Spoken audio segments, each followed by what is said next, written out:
Well, hello YouTube, it's me, Fortmaster, and welcome to a new reaction. And this is a video by wiztale, and this is Deltarune Chapter 3, 41 Early Secrets, Lore, and Details You Missed.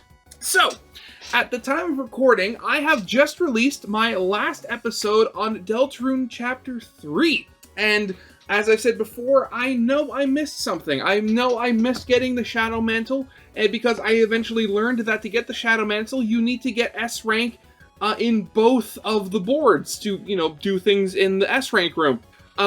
So, I mean, honestly, I've been wanting to do more, Deltarune theory video reactions, but honestly, right now, I'm in kind of an awkward position, because, one, a lot of the videos that I had sort of in my backlog, I looked at them, at least from like a cursory title, and a lot of them were made a while ago, long before chapters 3 and 4 came out, so they're most likely very out of date right now. And currently, I am still in the process of like playing chapter 4, so a lot of the videos coming out at the moment are about chapters 3 and 4 smushed together. So when I came across this video talking about only chapter 3 specifically, a chapter that I finished playing, a little while ago, I'm very happy. So yeah, again, I know my playthrough was very much, it was a first time thing, no spoils, no nothing, so I just went through it completely blind, and I had so much fun with it. Oh, I absolutely love Tenna, he is adorable. And also the fact that you actually see, the fact that you actually see the knight and fight them, and I am fairly certain that the knight is either Des or, Noelle's mother, giving, antlers. And I've also been seeing a lot of people point out the fact that the knight, the way they summon their sword, it looks like a bat. So that may point towards, Des somehow. Also given that some of the things we see the knight do, and the fact that they're seemingly able to hold their Dark World form in the Light World. Yeah, there's something not right about them. God, but yeah. So, I mean, I assume there's going to be a lot of stuff that I missed in Chapter 3, so I'm going to, I'm going to look forward to actually seeing it, because while I do plan on replaying chapters 3 and 4 to get, complete the secret bosses if I don't beat them, I don't plan on doing every single, secret, just because I'm not a masochist. So yeah, with all that out of the way, we should probably get this thing started. So yeah, of course, as always, original videos linked in the description. If you haven't seen it for some reason, corner video will lead to my Let's Play of the day.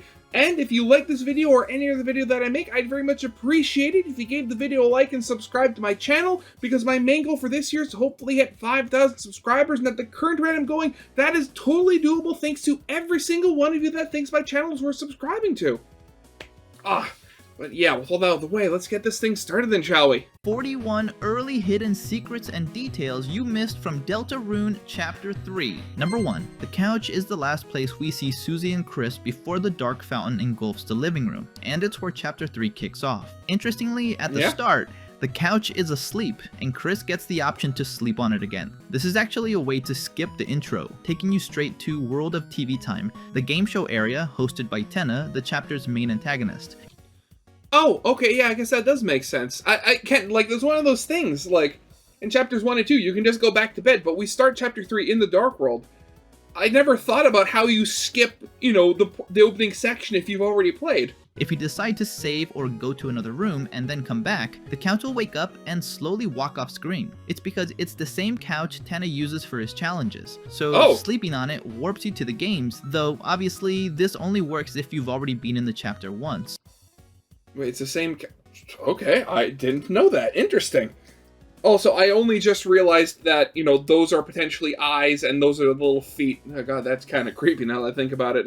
You're sleeping on another being's face. Number 2. It's now confirmed by Rolsei himself. Dark World characters are objects from the Light World. The explanation is that dark fountains, which make everything darker than dark, create an alternate vision of reality, an illusion. For example, Lancer is the ace of spades, Queen is a high-spec laptop, Jeevil is a Joker card, and Seam, one of the vendors in Castletown, is a stuffed animal.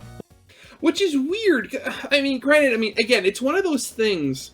It's funny, because, it's funny how out of sync the Deltarune community was with the games, because Why? Because at this point, it's pretty, like, before chapter 3 and 4 came out, everybody was basically, oh, that's just, that's just how it is. Darkeners are real-world objects that were given form somehow. And yet, it's funny to think that in the game, we hadn't actually gotten that explained to us fully yet. Even though, given the fact that Chapter 2, again, came out 4 years ago. While Rousey's original object is still a mystery, some think he could be a plushie, especially since when Susie throws him in the water, his official and for sale on Fangamer plush appears. Antenna, he's Chris's living room TV. Number 3, speaking of him, Mr. Antenna is packed with references. For starters, he uses pre-rendered sprites, just like the iconic Donkey Kong Country. Again, that's exactly this is exactly what I was referring to when I first saw him in the game. Giving him a faux 3D look with volume and lighting effects on his sprites. A first for a Toby Fox game character. Tenna's dance animations are taken from the Mixamo website, specifically the silly dancing and swing dancing animations. Again, I'm forgetting his name now, but there's a really funny animator that I watched regularly when he uploads, and he specifically points this out. It's like, yeah, I recognize those moves. Mixamo, Number 4, he also makes tons of parallels to TV Dinner from the 2009 game Little King Story, created by Yoshiro Kimura, a friend of Toby's who playtested Deltarune. I've never heard of that game before, and he is very creepy. Papyrus even mentions him. Mettaton also draws some inspiration from this character. The resemblances range from the obvious TV head design, his outfit and costume changes, and the use of similar iconography from old cathode ray TVs, like a technical difficulty screen. Both Tenna and TV Dina transform themselves and the protagonist into 8-bit versions and reference retro video games. Plus, they both offer the protagonist a cooking trial, just to name a few things they have in common. Okay. And some sequences that repeat on the TV screens are direct references to Dinner sequences. Number 5, he also makes plenty of nods to Earthbound, one of Toby's biggest inspirations, like the sound effect from Earthbound, which plays every time Tenna says names.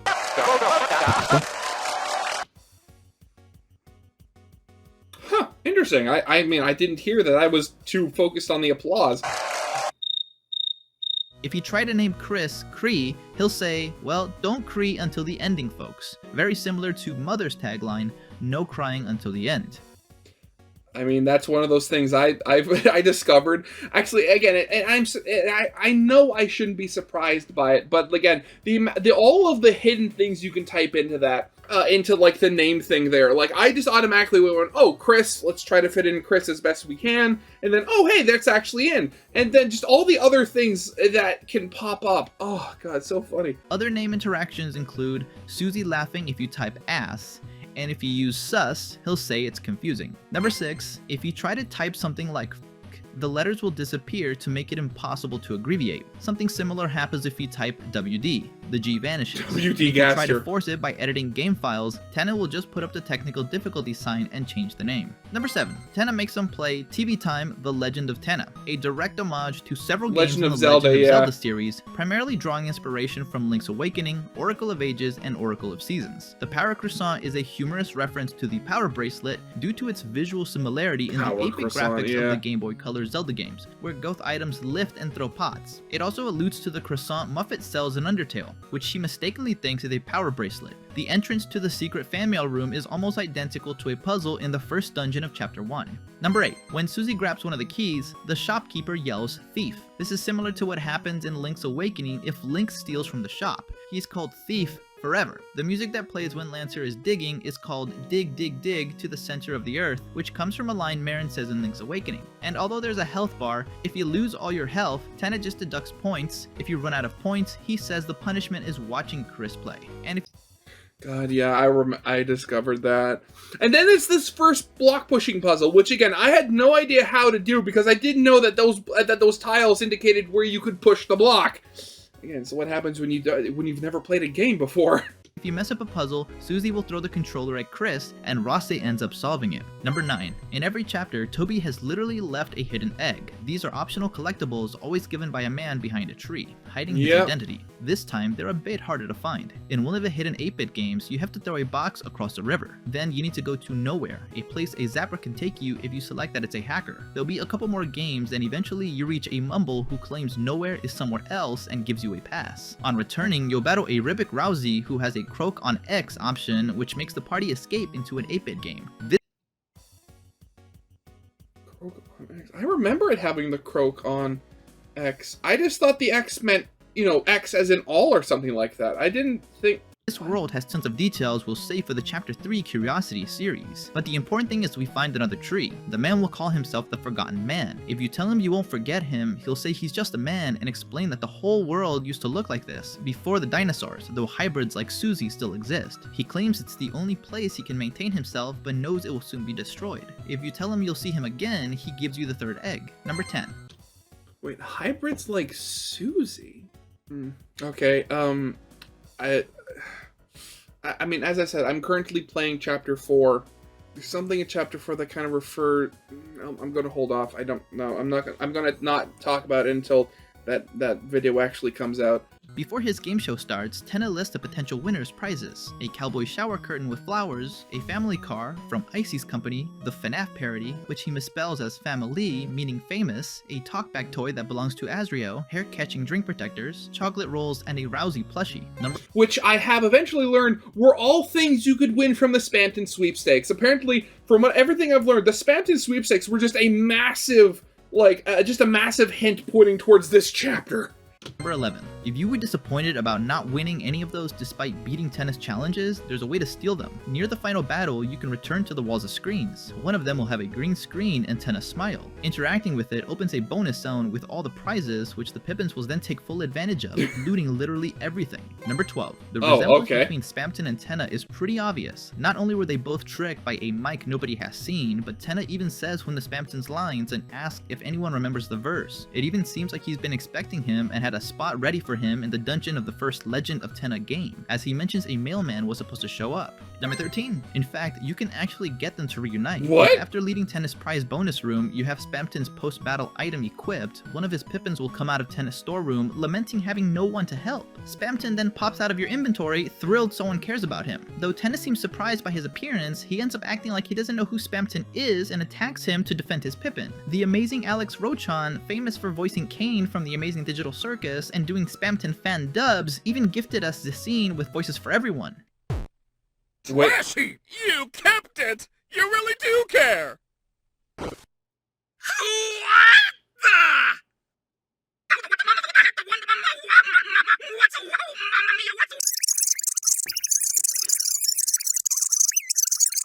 Number 14. Oh, please, I haven't checked his YouTube channel in a while. Please tell me he's actually published that. I need to see that. And Spamton comes out of your inventory? Oh, that sets a precedent. Do you think the same could happen with Jevil? Oh. Oh, okay. When we give Sean the shadow crystals from the first 2 chapters, he claims the next one can only be obtained with the shadow mantle, but says he had it and can't find it. And sure enough, the roaring knight who carries the crystal is impossible to beat unless you equip the mantle to Susie or Chris. Wait. The knight carries the crystal? Wait, is the knight the secret boss? I thought it was just supposed to be one of those things that, one of those bosses you're just destined to lose for, story reasons. Without it, a couple of attacks will end the battle. Number 15. To get the mantle, you need to follow the sword route. This means getting S rank in Tenna's rounds, which gets you into an S rank exclusive room. This lets you access a very peculiar game where you have to find a sword and raise its LV, level of violence, like an Undertale, by killing all the NPCs on the map. Leveling it up lets you destroy cacti, blocking the path to a new, differently colored area with other NPCs like a sunflower. Destroying everyone here gives you the ability to destroy trees and lets you find the ice key. After passing round 2, you'll have to go back and the game will have a new map where you basically do the same thing until you get a raft and reach an area with frozen water leading to a door. Eventually, you find a... Oh, that's what they meant. I remember when I found that door when I on the second time when I actually did have S rank, and they said, "Aren't you forgetting something?" and I was kicked out. I literally didn't have the key. Okay. Interesting. A sprite representing Noelle, and with her you freeze NPCs to open paths by using them to press buttons. Then you'll have to enter a third time near the end of the game, when the studio is deserted. Following the same logic, you end up finding the shelter, and inside you'll battle for the Shadow Mantle. I'll be covering all this in way more detail very soon in a video, so stay tuned for that. Number 16. Oh, the Roaring okay. Knight's appearance has everyone thinking they're one of the holidays, mainly because of their horns. Some argue it's Carol, as she's Right.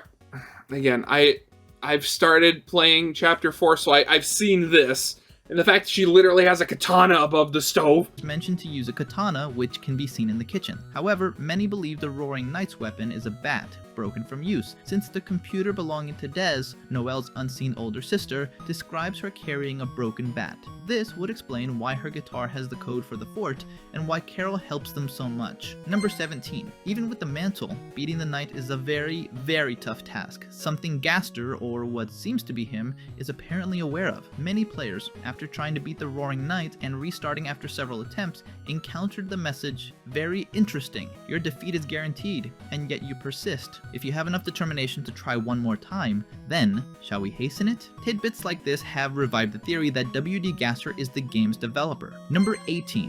Shall we hasten it? Wait, does that mean that if you lose a number of times, Gaster actually helps you?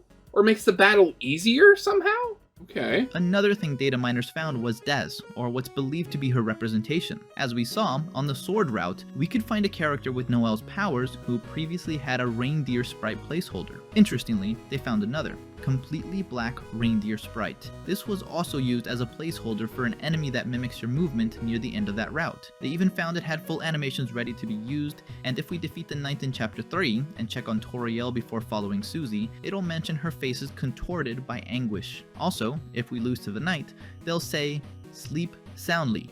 Number 19. So, Jeez, okay, what? So, when you're playing Contorted Nightmare, but if you don't, oh god, I can't wait to finish Chapter 4 and finally be able to watch all these videos that people are putting out. I want to see actual theories based on this stuff.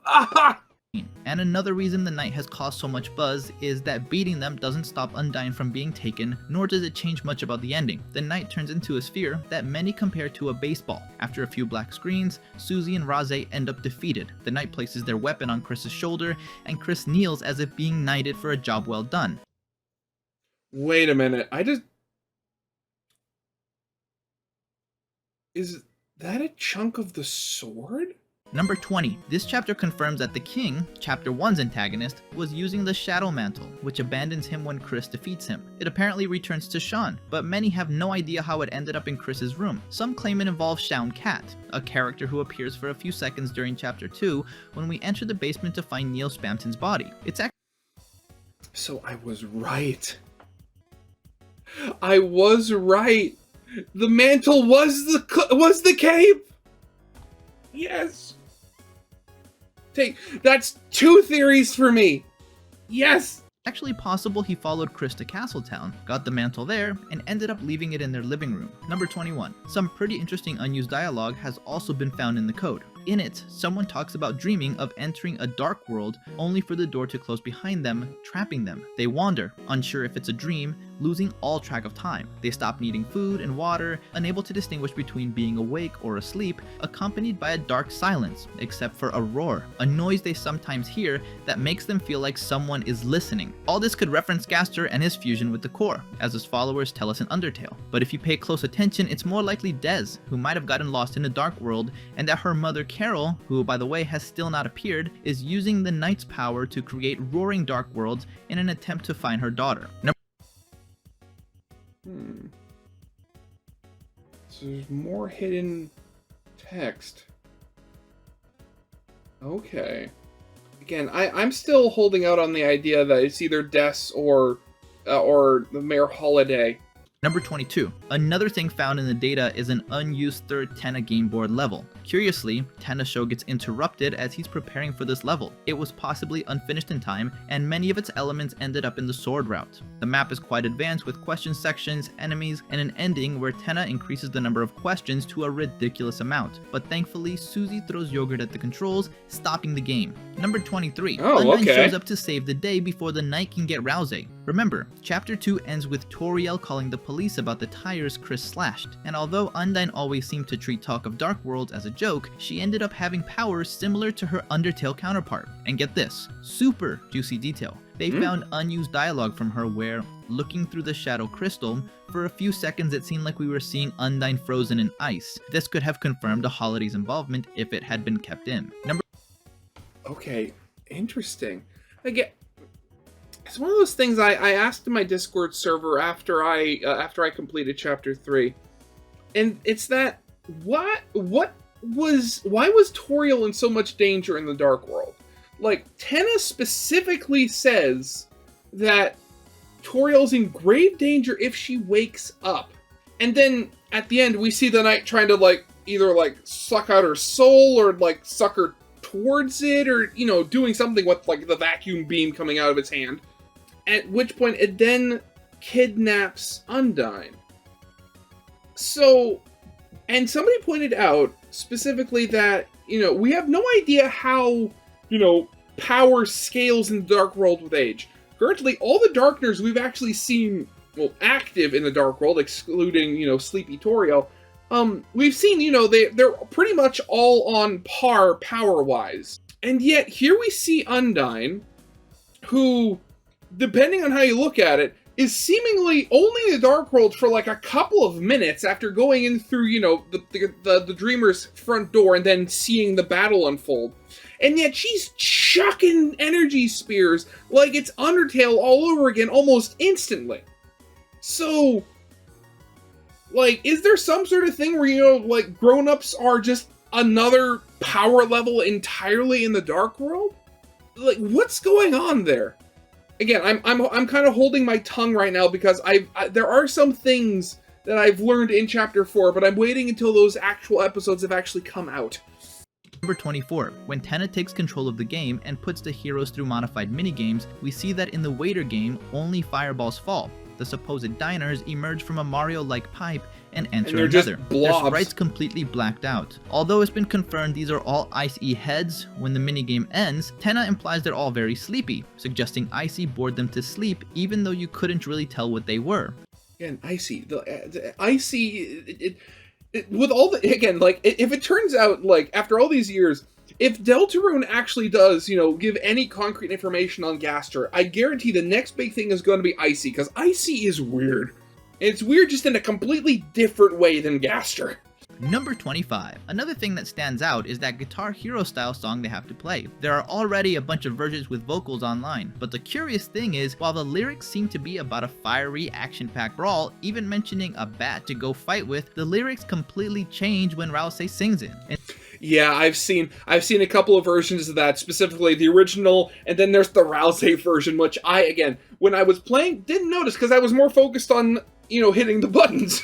But the fact that, Rousey, granted, he does say earlier about, can we do anything about the lyrics? He's specifically censoring the song. What are you hiding, Goat Boy? Instead of when the Heart's demon cries, he sings when the happy heart smiles. Instead of when all hope starts to fade, he sings when your cat slowly sighs. Or instead of we will end them tonight, he sings with your friends fly a kite. This not only confirms that Rousey has no problem lying as long as it keeps people from worrying, but it's something that gets reinforced in the next chapter with his knowledge of the prophecy. Number 26. The Darkners serving Tenna can't leave because they're bound by a contract. To recruit the Shadow Guys, you need to spare 25 of them. But Toby Fox, being a huge Ace Attorney fan, presents us with the ultimate bureaucratic loophole. Just shred the contracts with a lawnmower. With that, everyone is free from Tenna, and even the last contracted shadow guy quits and heads to Castletown. Number 27. Rivik is a frog found in Chapter 3 who likes dusty places and dislikes imposters. This is because he's super similar to Ravix, the dust bunnies that reveal their true form after you blow the dust off them, who have been around since Chapter 1. You can actually clean the dust off Rivik until he becomes a rabbit, confirming they're the same thing. Some just prefer a rabbit form, and others prefer a frog form. Number 28. God, okay, I guess I didn't fight enough of them. I don't think I ever saw that. Toby already hinted that this chapter would be less story-focused and more about gameplay, and it shows. In the final battle with Tenna, he says that the Roaring Knight told him to just keep the heroes busy. In exchange, he'd get all the viewers he could ever want. Interestingly, he seems to distinguish between the Roaring Knight and just the Knight, attributing the fountain's opening to the latter. Remember, we all saw Chris open that fountain. Tenna's goal wasn't to fill the world with darkness or anything like that, which makes it seem like Chris opened the fountain just to hang out and have a good time with Susie and Rousey. Even Tenna claims that Chris knows the real reason they've all been playing. God, yeah, that's one of those things, like, I remember, like, I was so happy when, you know, we see the Roaring Knight.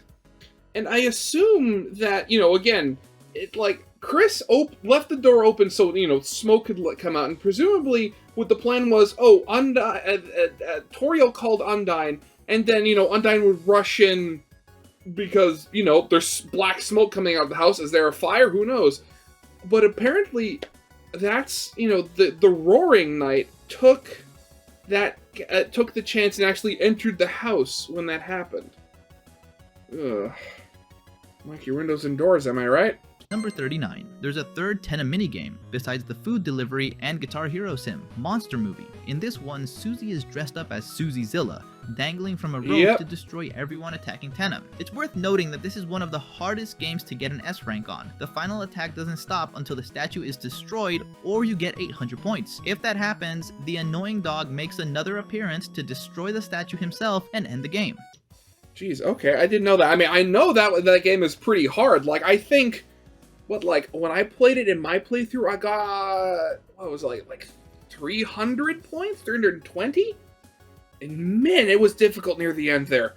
But as much as I've tried to get it or find gameplay of someone who has, I haven't seen it, so it might just be a false rumor. We dare you to confirm it. Also, many have linked the appearance of one of the bosses to Spamton's head, reinforcing the idea that Tenna admired the mailman. Number 30. The Shadow Guys hide a couple of interesting secrets. It's possible to act and shoot at them. If you hit their hat, there's a chance the Shadow Guy will appear with long ears. A reference to The Simpsons, as it was originally planned for Marge to hide a pair of rabbit ears under her hair, from Matt Groening's Life in Hell comic strip. And although the idea never made it into the show, it did appear in The Simpsons arcade game. You can also shoot their socks, which is a reference to the phrase knock your socks off. Yeah. Number 31. Although the changes in Chapter 3 are small if you're continuing from a Snowgrave route save, Rousey has one very peculiar line change. At the end of the second game board, when he asks Chris who they'd like to go to the festival with, you can say Noelle. On a normal route, he says that if Susie goes, Noelle will surely go too. If you pick this option after Snowgrave, Rousey's tone changes completely. He says that's a bad choice, then immediately tries to correct himself, tweaking the phrase to say that Noelle wants to go with Susie. And since Chapter 4 confirms Rousey knows the prophecy and everything that will happen, him telling Chris it was a bad choice could be the trigger to continue the weird route in Chapter 4.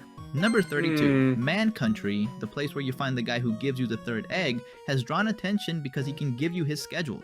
On Thursdays, he sells donuts. On Fridays, he throws leftovers in the trash. On Saturdays, he lets them cool on the windowsill, and on Sundays, he harvests his wheat. These are clues for where to find the eggs in the chapters. Chapter 1 takes place on Thursday, and you can find an enemy selling donuts in the forest where you later find the egg. The dumpster refers to the dumpster room in Chapter 2, with the tree graffiti. This suggests that on Sunday, the day of the festival, the egg will be found some way related to harvesting wheat. Number 33. Somewhere related to harvesting wheat. So I'm just trying to think. Obviously, it's going to be in a dark world. But Saturday, that's going to be, well, I mean, we assume, okay, again, I'm censoring myself because I haven't actually started releasing any of my Chapter 4 videos yet, and I need to hold off because I don't want to say something and might spoil anybody who hasn't seen them yet. If during the first game board, instead of waiting to unlock Lancer to dry up the lake, you drink a lot of the water, it will eventually dry up, desiccating all the trees in the area. When you get to the croissant, Susie throws Ralsei into the sand instead of the usual water. This triggers a super old school reference, with him yelling that he's in sand and asking if anyone will help him. Tenna then says he hopes they paid attention during the Quicksand conference. This is a callback to a joke from over 10 years ago, where Toby shared an image of an anime girl sunk up to her torso in quicksand, claiming it was his lecture on quicksand. Number 34. So, what? Quicksand conference? What?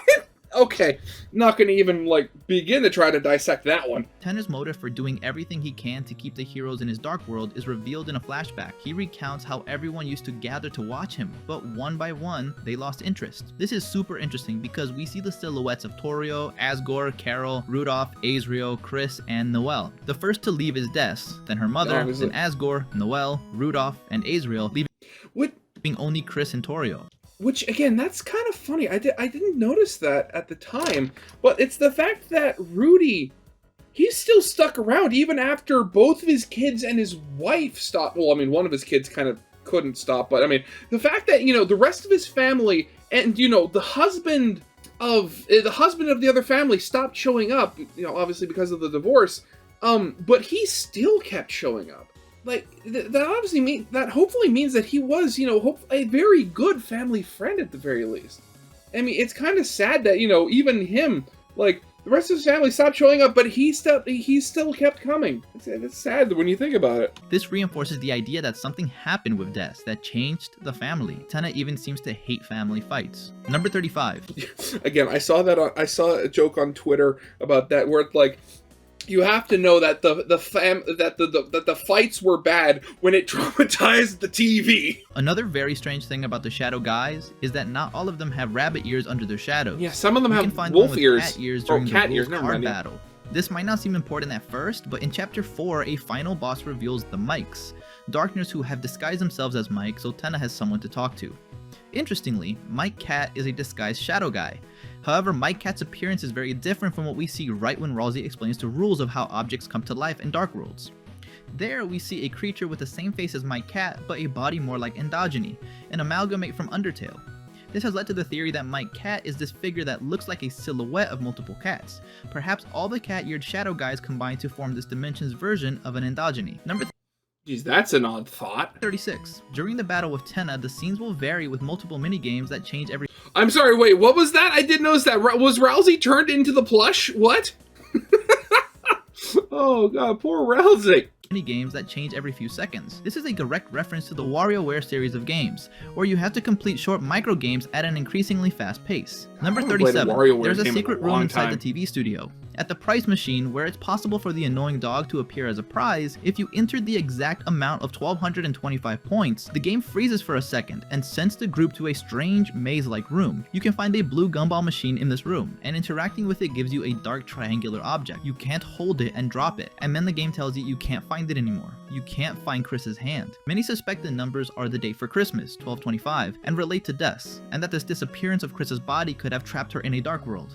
Number 38. Disappearance of Chris's body? What? I'm gonna have to... That one's gonna need to be dissected later. What? The Shadow Mantle is a mystery in Deltarune, but this chapter seems to give us a bit more info on it. Data miners found that during its battle, the boss-themed Nightmare plays, leading many to believe that's its true name. Though it could just be a reference to a boss from Zelda Link's Awakening, where a villain with the same name and a very similar appearance to the Shadow Mantle appears. Number 39. The first time Susie goes to see Tenna on her own, if Chris keeps his eyes open, instead of imagining what's happening, Ralsei will try to start a conversation, and the only option is to talk about his face. If you say you've seen it before, he gets nervous, says it's his face, and knows it looks like someone else's. God, yeah, this is one of those things. Granted, I've watched, you know, other people play it and seen the conversation that happens between Susie and Tenna. I don't know what I was thinking, because at the time, I thought it was going to be one of those scenes where, you know, the player's perspective goes away, and then when they come back, it's the conversation between Chris and Ralsei again, where Ralsei's like, and you see, you know, ... And I guess, like, I was subconsciously going to try to break that, and I guess I did. Though he doesn't specify, it's clear he means Azriel, Chris's older brother. If you tell him his face is unique, he blushes. He warns you that he's not a light nerd despite his resemblance to monsters, that he's a shadow, and it all depends on how you see him. If you tell him he's cute, he blushes so hard that he uses his ears to cover his face. Number 40. Not only does it seem like amalgamates might appear in Deltarune, but many believe the Goners have already shown up in this chapter. In Mantown, the Rudens that appear mention they are colorless copies, but that Chris has put effort into coloring them. One of the Rudens claims they are 7 aces that Chris copied to cheat at a game, and now they're stuck in that world. You can look through some binoculars and see that in the distance, there is no color. Number 41. The Goners in Undertale are a set of mysterious, grayscale, and seemingly erased versions of existing monsters, intrinsically linked to the mystery of W.D. Gaster. It's implied Chris made copies of the aces to cheat, but it's possible they did it to copy the Darkners and figure out how to save copies of their friends, preserving their color so they don't end up like Goners. However, the colorless horizon and the man's warning that the place will soon be gone suggest that no matter what, copies always lose their color. Number next. The video might be over, but the fun facts keep coming. In the next episode, we'll kick off a new series, breaking down every curiosity, secret, detail, and Easter egg from Deltarune Chapter 3, starting with the opening scene and Antenna's introduction. So stay tuned, and I'll see you in the comments. I always read them. Yeah, and it's one of those things, like, even at this point, the fact that chapters 3 and 4 are actually here still feels a little surreal. And, like, what was that? Chris potentially having made his own Goners. Their own Goners, sorry. That is such a strange concept. And just, again, more connection to Gaster. And, like, again, like, I've said before, my own personal theory is that Chris isn't actually, like, a true human. They're like an escaped Goner from Gaster's creation that was then found and adopted by, you know, the Dreamers and stuff like that.